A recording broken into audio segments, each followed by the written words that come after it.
Bismillahirrahmanirrahim. Assalamualaikum warahmatullahi wabarakatuh.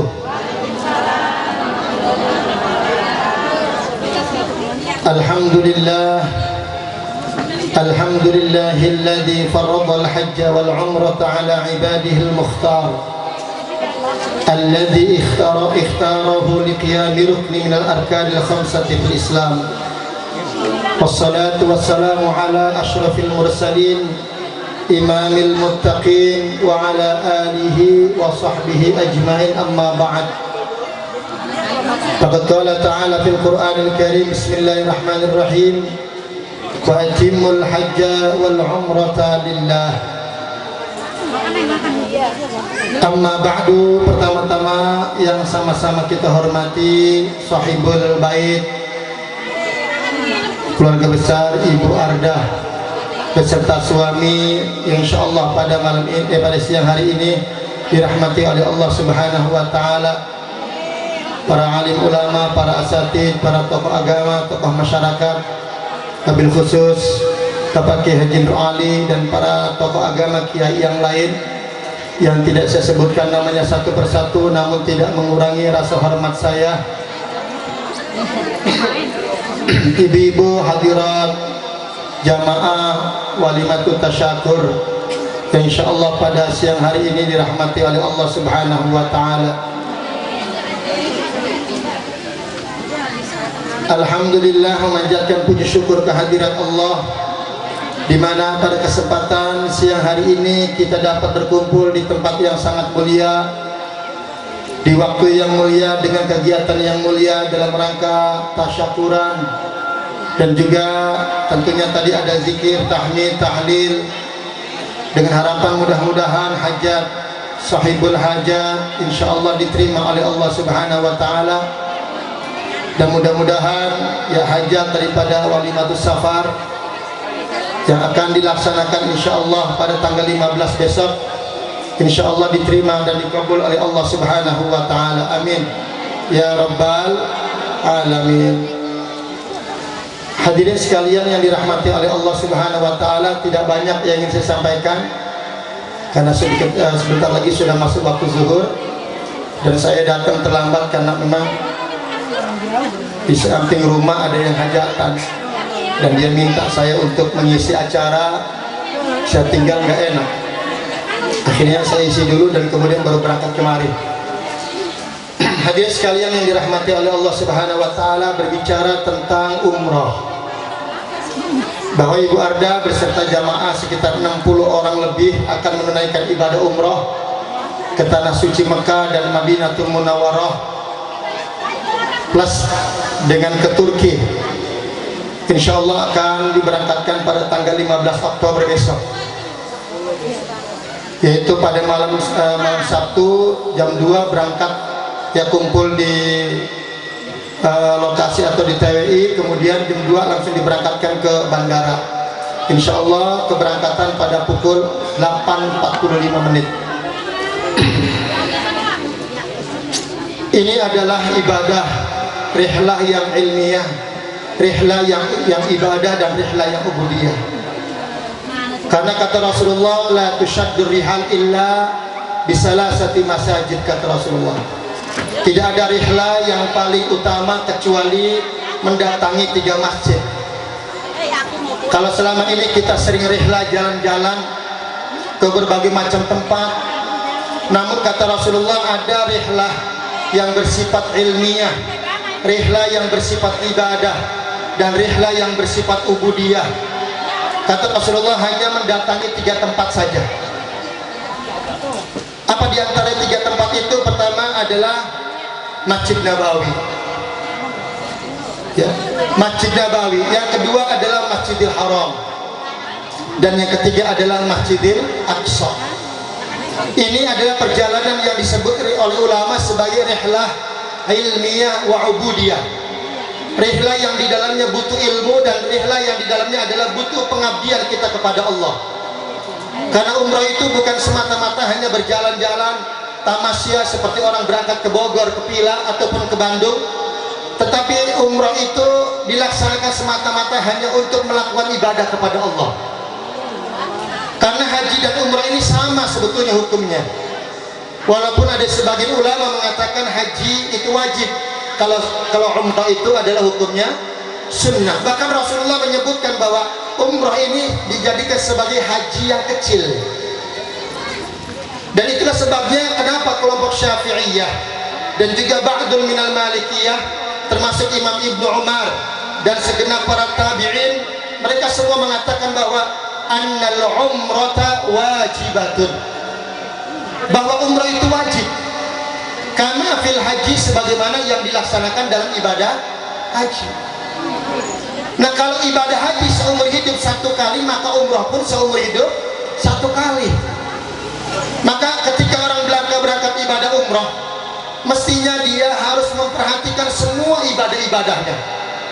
Ada sebagian orang yang bertanya, bagaimanakah kalau orang melaksanakan ibadah haji atau umrah tapi dia belum sempat melaksanakan ibadah sholat?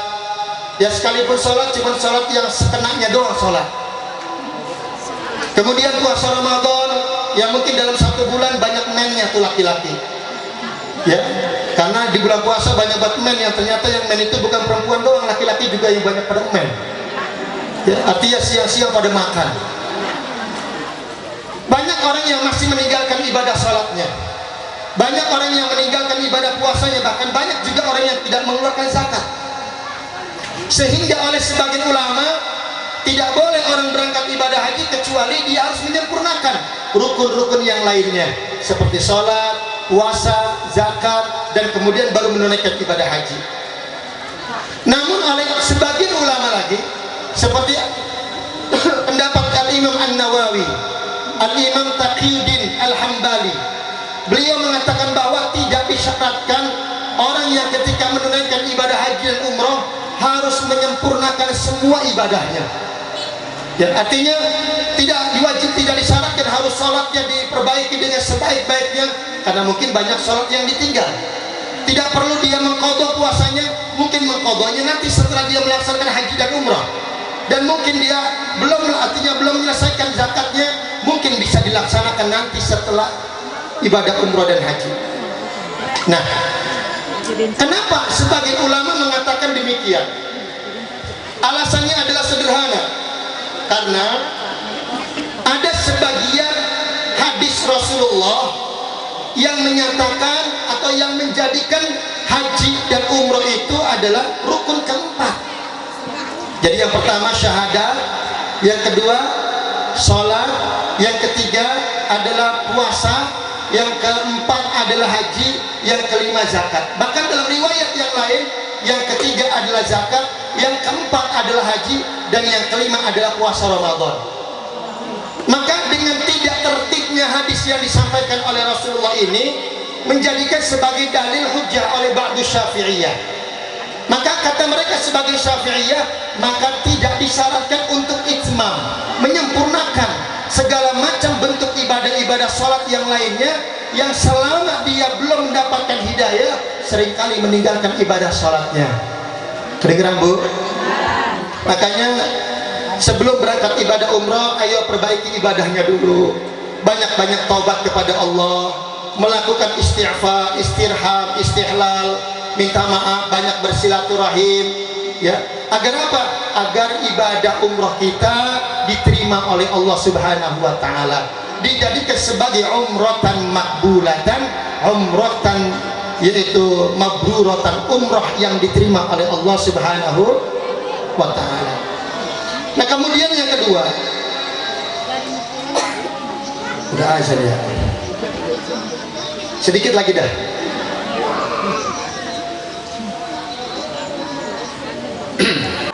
Ya, ini kan sebetulnya adab Bu, dalam fikih itu dikatakan ketika ada mendengar azan mesti harus berdiam dulu. Tapi saya niatkan karena ini adalah taklim, ya, sedang mengaji, ya, maka ini mungkin dapat rukhsah, ya, dan ditambah waktunya juga udah habis, ya, ditambah memang panas banget lagi nih, ya. Baik, yang mesti diperhatikan ketika melakukan ibadah umrah adalah melakukan 4 hal yang disampaikan oleh Rasulullah dan menjadikan yang ditetapkan oleh ulama. Perhatikan, yang pertama adalah al-ihram ma'an niyah. Ini Bu yang penting, adalah melaksanakan ihram dengan melakukan niat. Ihram itu ada dua. Ada orang yang al-ihramu ma'al hajj, ada al-ihramu bil umrah. Ada orang melakukan ihram untuk haji, dan ada orang yang melakukan ihram untuk umrah. Pelaksana ibadah umrah, rukun-rukunnya sama persis seperti rukun-rukun dalam ibadah haji, dengan niat yang sama, dengan mikot yang sama, dengan pakaian ihram yang sama, dengan muharramat ihram yang sama. Maka di dalam ibadah umrah itu ada 4 hal yang mesti kita jaga. Pertama adalah al-ihramu ma'an niyah, ihram yang disertai dengan niat. Niat apa namanya? Niat ihram untuk umrah. Apa pun namanya? Niat ihram untuk, niatnya adalah nawaitul umrata wa ahramtu biha. Saya niat umrah dan saya berihram untuk umrah. Kenapa harus diniatkan wa ahramtu biha? Karena ketika orang melakukan ihram untuk haji, niatnya berbeda. Nawaitul hajja wa ahramtu bihi, itu perbedaannya. Maka ketika dia menancapkan niatnya nawaitul umrata wa ahramtu biha, ya Allah, saya niat ihram dan saya berihram untuk ibadah umrah, fardhu lillahi ta'ala, fardu karena Allah subhanahu. Baru ditambahin tuh dengan niatnya Rasulullah, apa? Labbaik Allahumma umratan. Jadi labbaik Allahumma umratan ini berdasarkan nas dalil dari hadis Rasulullah ya, dan ini satu-satunya dalil yang dijadikan oleh ba'du Syafi'iyah boleh hukumnya orang untuk at-talaffuz bin niyah, melafalkan ketika niat sholat. Nih boleh kedengeran. Kita kan kalau lagi sembahyang kan niat itu kan dalam hati mestinya, istighbaru bil qalbi, menghadirkan niat di dalam hati. Usalli fardhal maghrib zuhri asri, gitu kan ya, fardhu lillahi ta'ala Allah, ini mestinya niat di hati bukan di lafal. Nah kenapa sebagian ulama termasuk Imam Nawawi mengatakan bahwa yusannu at-talaffuz, sunnah untuk melafalkan niat dengan lisan. Dalilnya adalah ketika Rasulullah kan sedang melakukan ibadah umrah, Rasulullah melafalkan niatnya dengan kencang. Apa kata Rasulullah? Wahai sahabatku semua, mari kita niat ihram, mari kita niat umrah, labbaik Allahumma umratan. Ketika Rasulullah melafalkan itu, semua sahabat melafalkan kalimat yang sama, labbaik Allahumma umratan, sehingga ulama menjadikan ini dasar hukum boleh orang melafalkan niat dengan lisannya. Kedengeran Bu? Jadi kalau entar ada orang sebagian saudara kita ada yang mengatakan bid'ah, nggak boleh melafalkan niat ini karena niat itu di dalam hati. Dan buktinya Rasulullah melafalkan niat ketika melakukan ibadah umrah dengan mengucapkan labbaik Allahumma umratan. Ini salah satu bagian Bu. Nah maka ini adalah dalil kenapa kita mesti ada kalimat nawaitu.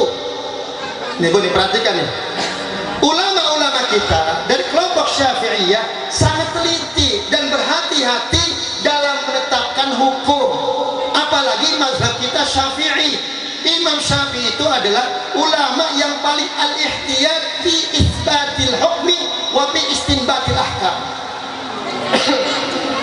Jadi dalam menetapkan hukum beliau sangat berhati-hati, termasuk pengikut daripada Imam Syafi'i yang disebut dengan Syafi'iyah. Mereka ketika melafalkan niat mesti menggunakan kata-kata nawaitu. Dengar Bu? Coba kayak puasa Ramadan, kita lihat gimana? Nawaitu sauma ghadin an adai fardhu syahri ramadhana hadhihi sanati. Padahal kalau kita lihat dari hadisnya, Rasulullah pulang dari masjid, kemudian sampai ke rumahnya, bertanya kepada Sayyidah Aisyah, adakah makanan di rumah? Kemudian Aisyah mengatakan tidak ada ya Rasulullah. Maka Rasulullah mengatakan, inni shaimun. Kalau gitu saya puasa.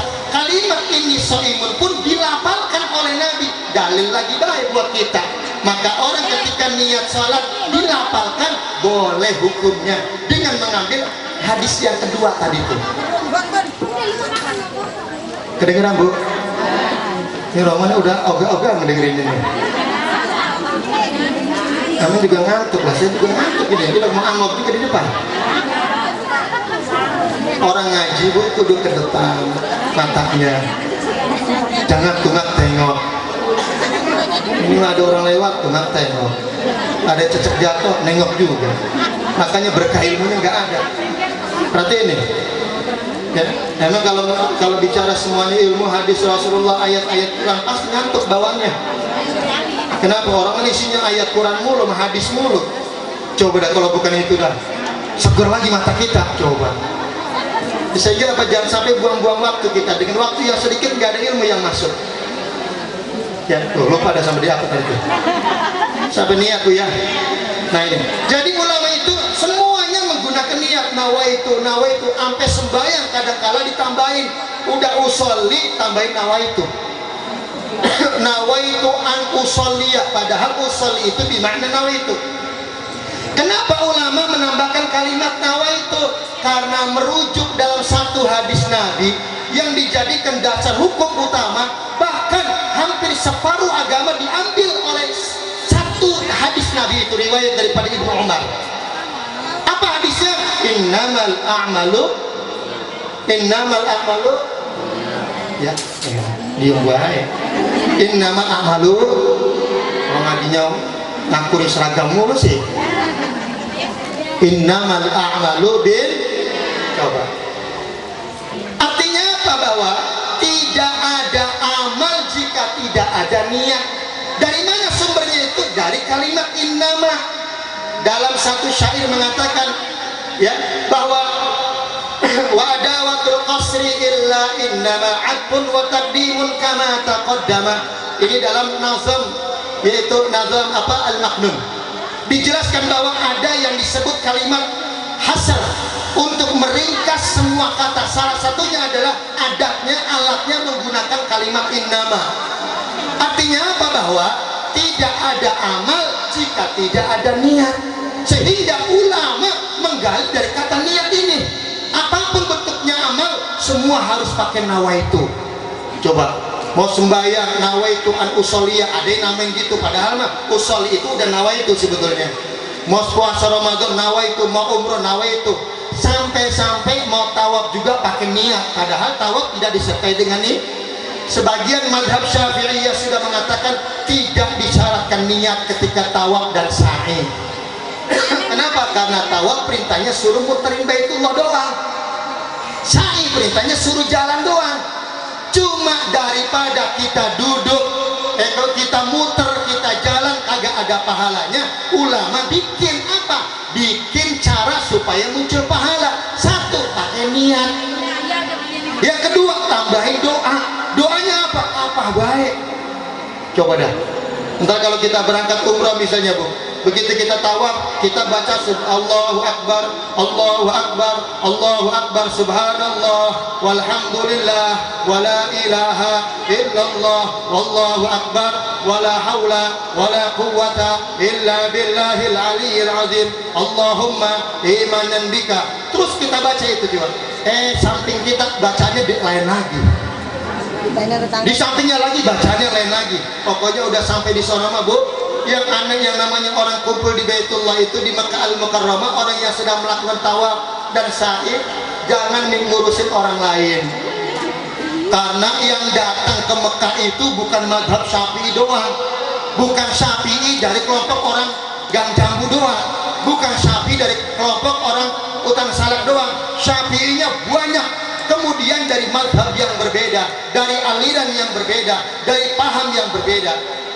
Mungkin bukan dari 4 mazhab, puluhan mazhab yang berkumpul di Makkah Al-Mukarramah. Di situ masing-masing kita punya guru. Makanya orang kalau belajar, kalau mau berangkat ibadah umroh, wajib untuk belajar manasik. Walaupun nggak ada bacanya, ya, bahkan dulu almarhum Kiai Nawawi, ya Kiai Jahari kalau lagi ngajarin manasik, udah orang-orang awam kalau berangkat umroh tawaf nggak tahu bacanya, udah baca apa gitu, baca subhanallah doang boleh, sholawat nabi dibanyakin. Sebetulnya kalau kita lihat Bu, di dalam kitab manasikul hajj ya, dalam riwayat Imam Ibnu Majah di situ ada bacaan khusus sebetulnya, walaupun tidak masyhur ini. Artinya bahwa ada bacaan dari Hajar Aswad ke Rukun Irak ada bacaannya, dari Rukun Irak ke Talang Mas ada bacaannya, dari Talang Mas ke Rukun Syam ada bacaannya, dari Rukun Syam ke Rukun Yamani ada bacaannya, dari Rukun Yamani menuju Hajar Aswad mestinya ada bacaannya. Walaupun demikian kita boleh ya, ketika kita tidak hafal boleh enggak baca apa aja. Cuma sayang kayak begini Bu, nih contohnya nih, kita kalau mau ngaji datang di majlis duduk ada pahalanya. Sampai ada sahabat nanya, ya Rasulullah, kalau ada orang datang ke majlis ilmu, ke majlis zikir, itu kalau sampai di situ tidur bagaimana, ada nggak pahalanya? Ada. Dia datang ke situ karena diajak sama temennya, dia mah kagak niat mau ngaji, ada pahalanya nggak? Ada. Dia datang ke situ kejebak, maksudnya kejebak gimana? Dipikir ada berkatnya gini dengan orang, ada pahalanya nggak? Ada. Dia datang ke situ kesel karena ustadznya, kiainya, ceramahnya lama banget, segitu dia ada nggak pahalanya? Ada. Bahkan orang yang man ata bimil'il ardi khati'ah, orang yang datang ke majlis zikir, ke majlis ilmu dengan membawa dosa yang banyak, Allah akan ampuni kalau dia betul-betul niatnya untuk datang ke majlis itu. Alhamdulillah, walaupun tidur dia itu ada pahalanya. Nah kita kan ngambilnya terakhir tuh, nah, begitu datang baru mulai ngaji langsung merem, belum merem yang penting gue mau dapat pahala tuh kan. Itu sama kayak tadi itu tawaf, yang penting muter-muter doang. Kalau muter-muter doang mah boleh gampang, cuman kita ingin nambahin pahala. Setiap lafal doa yang maksur yang ditulis oleh ulama itu berdasarkan dengan intisab kepada tempat. Misalnya Rukun Yamani apa yang dibaca, Rukun Irak apa yang dibaca, Rukun Syam apa yang dibaca, itu yang disampaikan oleh ulama-ulama kita dan kitab fikul haji. Maka bacaan itu penting juga. Kedengeran Bu? Tuh tawaf tuh, muter berapa kali putaran? 7 putaran. Dan ingat bahwa rukun umrah itu selain ihram kemudian tawaf, sa'i dan tahallul. Di antara yang 4 itu yang mesti dijaga adalah tawafnya nih Bu nih. Kalau niat mewajib tawafnya. Ini sebetulnya banyak yang dijelasin nih. Kenapa tawafnya? Karena tawaf ini sedikit berbeda. Ya, karena Rasulullah mengatakan at-tawafu yanzilu bimanzilatis shalat. Tawaf itu menduduki kedudukan shalat. Makanya lagi tawaf jangan ngobrol apa baik. Lagi tawaf nggak boleh hadas kentut. Misalnya lagi tawaf baru 3 putaran tahu-tahu kentut, ya.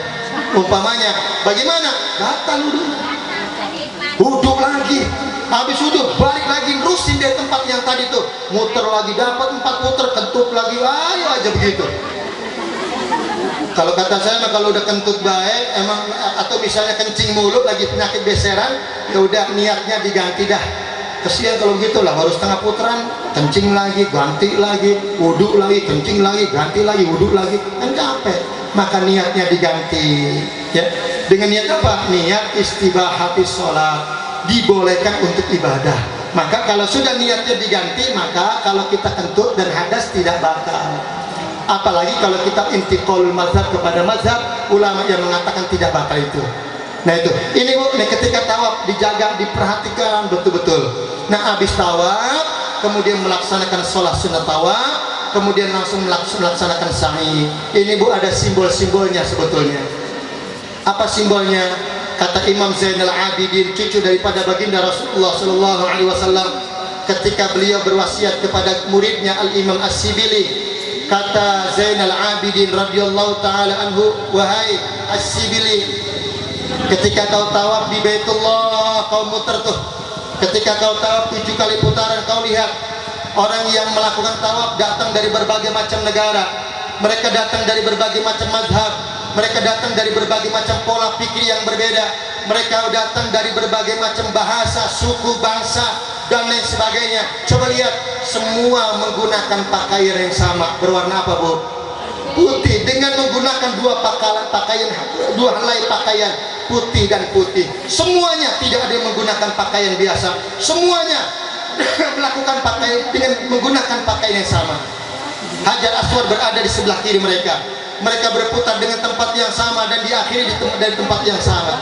Mestinya saat itu kau bersumpah di hadapan Allah, ya Allah ya Rabb, ini As-Sibili datang jauh-jauh datang dari negara Basrah untuk datang ke Mekah Al-Mukarramah.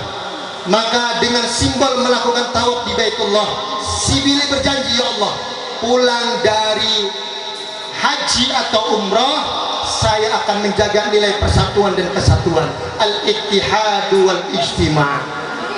Ini harus dijaga, Bu nih, menjaga persatuan dan kesatuan ya, jangan berpecah belah. Apalagi sekarang udah banyak banget perbedaan paham dan lain sebagainya yang menyebabkan akhirnya terjadi ya pertengkaran, pertikaian. Ada orang yang gara-gara masalah kunut doang bikin masjid baru. Coba, ini kan kalau bukan goblok berarti bodoh orang itu. Padahal yang diperselisihkan adalah persoalan khilaf dan ikhtilaf.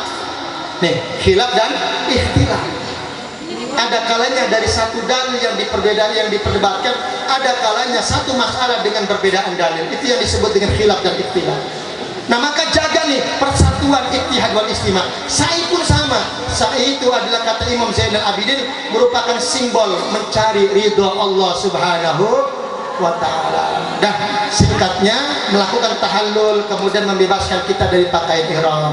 Mudah-mudahan umrah yang akan dilaksanakan oleh jamaah kami dan khususnya Ibu Ardah yang akan menunaikan ibadah umrah insyaallah tanggal 15 pada hari Sabtu besok ya, dijadikan umrah yang makbulah.